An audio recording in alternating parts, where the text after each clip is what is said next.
বন্ধুরা, আজকে আমি তোমাদের সাথে একটা রেসিপি শেয়ার করবো। তো চলো, দেখতে তো পাচ্ছ কত সুন্দর কচি কচি পুঁই শাকের পাতা আছে। তো এগুলোকে আমি তুলে নেবো, আর এই পুঁই শাকের পাতা দিয়ে আমি রান্না করব আজকে চপ। আমার বাড়িতে কিছু এঁঠো বাসন ছিল, তো এগুলোকে আমি মেজে নিলাম। তারপর এখানে আমি আলু আর পুঁই শাকটাকে ভালো করে ধুয়ে নিব। তারপর আমি এইদিকে উনুনটাকে জ্বালিয়ে দিলাম। সর্বপ্রথম এখন আমি রান্না করব আলুটা। দেখতে তো পাচ্ছ এখানে পরিমাণ মতো লবণ হলুদ দিয়ে দিয়েছি, তারপরে জল ঢেলে রেখে দিয়েছি। এখানে পুঁই শাকের পাতাটা ভালো করে কুচি কুচি করে কেটে নিয়েছিলাম, আর দিয়েছিলাম আটা আর লবণ হলুদ, লাস্টের দিকে পেঁয়াজ আর লঙ্কা।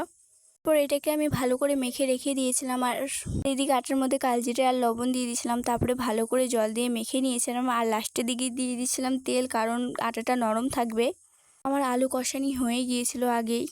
দেখতে পাচ্ছ কীভাবে রুটির মতো বেলে দেখতে মাঝখানে আলু ঢুকিয়ে দিয়ে আমি কিভাবে সাইডে সাইডে করে নিয়েছি, আর লম্বা লম্বা পিস করে দেখতে পাচ্ছ রোলের মতো কিভাবে আমি বাকিয়েছি। তো এইভাবেই আমি সবগুলো করে নিয়েছিলাম এইদিকে। তারপর কড়াইয়ে তেল দিয়ে আমি একে একে সবগুলোকে ছাড়ছিলাম, আর দেখতে তো পাচ্ছ কীভাবে উল্টে পাল্টে আমি ভালো করে ভেজে নিয়েছিলাম। আজকে আমি রান্না করেছিলাম দুরকম চপ, তো তোমাদেরকে বলতে আমি ভুলে গিয়েছিলাম। আর এইদিকে আমার ভাজা হয়ে গিয়েছে, তো এখন আমি তুলে নিব। আর এটা খেতে কিন্তু খুবই দারুণ ছিল।